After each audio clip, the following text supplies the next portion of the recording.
26일을 기준으로 한국에 진단키트를 요청한 국가는 무려 101개국이나 되었습니다. 유럽 전역에 급속도로 확산되자 가장 적극적으로 한국 진단키트를 비롯한 의료 물품을 요구한 나라는 루마니아였습니다. 루마니아는 한국산 진단키트 200만 대 수입 계약을 체결한 데 이어 25일 나토 군용기를 인천공항에 긴급히 보내 방호복 10만 벌을 가져갔습니다. SNS의 수송기에 한국산 의료물품을 싣는 사진들이 공유되면서 루마니아 국민들은 하나같이 한국에게 고맙다는 표시를 했습니다. 한 루마니아 레티즈는 한국의 도움으로 많은 생명을 구할 것이라고 하면서 모든 스포츠에서 한국을 응원하고 한국 작가책을 최소 10권 이상 읽고 이 특별한 국민이 있는 국가를 힘껏 홍보할 것이라고 했습니다. 2019년 헝가리 유람선 사고 때 루마니아가 적극적인 도움을 주었다고 알려졌는데 한국 정부는 이에 대한 보응을 제대로 했습니다. CNN은 지난 25일 스페인이 중국에서 4억 6,700만 달러, 하나로 약 5,748억 원 상당의 의료용품을 사들였다고 보도했습니다. 구입한 의료용품은 마스크 5억 5천만 개, 진단키트 550만 개, 인공호흡기 950만 개, 장갑 1,100만 개 등이었습니다. 하지만 스페인이 주문한 진단키트 정확도가 30% 미만으로 확인되며 사용이 중지되기까지 했습니다. 지난 23일 체코의 한 언론은 중국산 진단키트를 받았더니 80% 가까이 오류를 보였다고 했습니다. 이같이 중국산 진단키트가 문제를 보이자 정확도가 높은 한국산 진단키트에 대한 세계 각국의 요청이 쇄도하고 있는 것입니다. 한국은 전 세계의 진단키트를 포함해 의료물품으로 도움을 주고 있는 동시에 한국식 모델을 배우고 싶다는 제의 또한 계속되고 있습니다. 프랑스 마크롱 대통령, 스페인 산체스 총리, 미국 트럼프 대통령 등이 문재인 대통령에게 전화를 걸어 협력을 요청한 데 이어 26일 저스틴 트리도 캐나다 총리도 문재인 대통령에게 전화를 걸어왔습니다. 트리도 총리는 캐나다도 한국과 비슷한 모델로 가려고 한다면서 한국의 데이터를 얻을 수 있다면 좋겠다며 캐나다와 한국 보건당국 간 대화를 주선했으면 한다고 요청했습니다. 또한 트리도 총리는 최근 어쩔 수 없이 미국과의 국경을 폐쇄했으나 외국인 입국 금지 조치를 취하지 않고 있는 한국의 결정은 옳은 선택이었다고 평가했습니다. 최근 각국의 요청이 쇄도하자 문재인 대통령의 제의로 26일 G20 화상회의가 열렸습니다. 문재인 대통령은 각국 정상들에게 한국의 성공적인 대응 모델을 국제사회와도 공유하고 싶다고 말했습니다. 우리 정부는 개방성, 투명성, 민주성이라는 3대 원칙에 따라 대응했으며 구체적으로 시행했던 대응책들을 제시해줬습니다.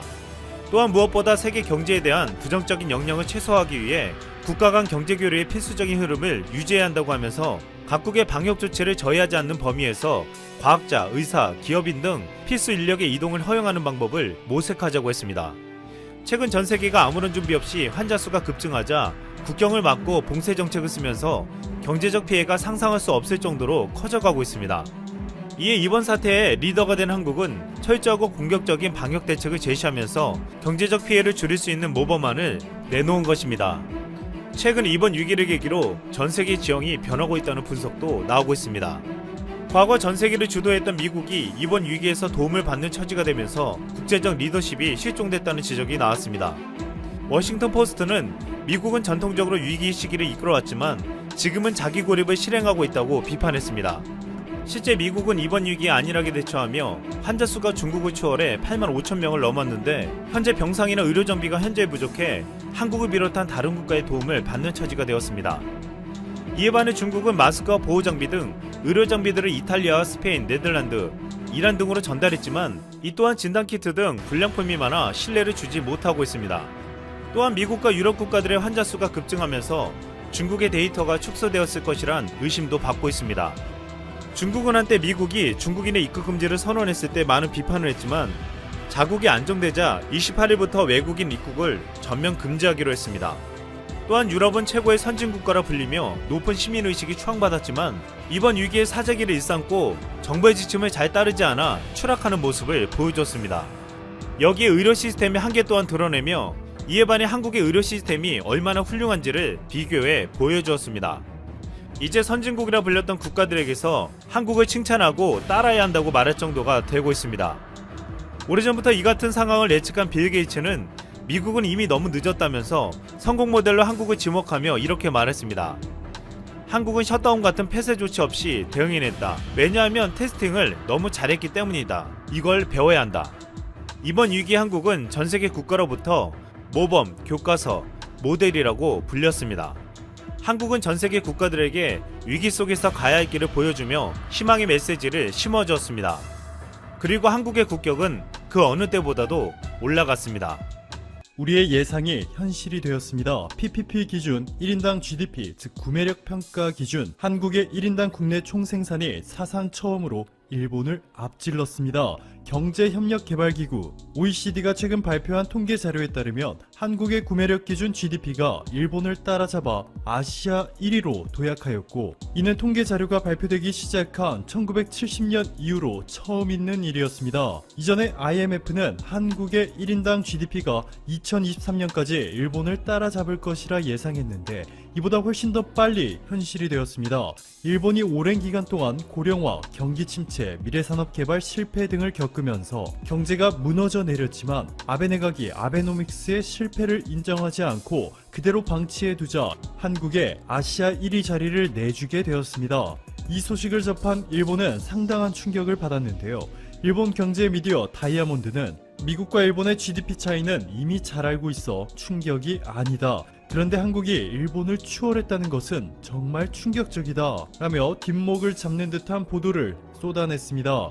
자, 그런데 여기까지는 준비운동에 불과했습니다. 현재 한국이 일본을 추월한 것은 구매력 기준 1인당 GDP인데 이제부터는 구매력 기준이고 뭐고 다 떠나서 총 GDP까지 일본을 추월하려는 한국의 큰 그림 설계가 시작되고 있습니다. 여기 일본이 수출하고 있는 국가들을 보시면 중국, 미국, 한국, 그리고 유럽 이렇게 네 군데가 핵심인데요. 일본이 한국을 스스로 놓친 것은 이제 오래된 이야기고, 최근 시진핑이 일본 방문을 결국 연기하기로 결정하는 바람에 4월 국빈 방일이 무산되자 중국과의 외교 관계도 답이 보이지 않는 상황으로 암울해졌습니다.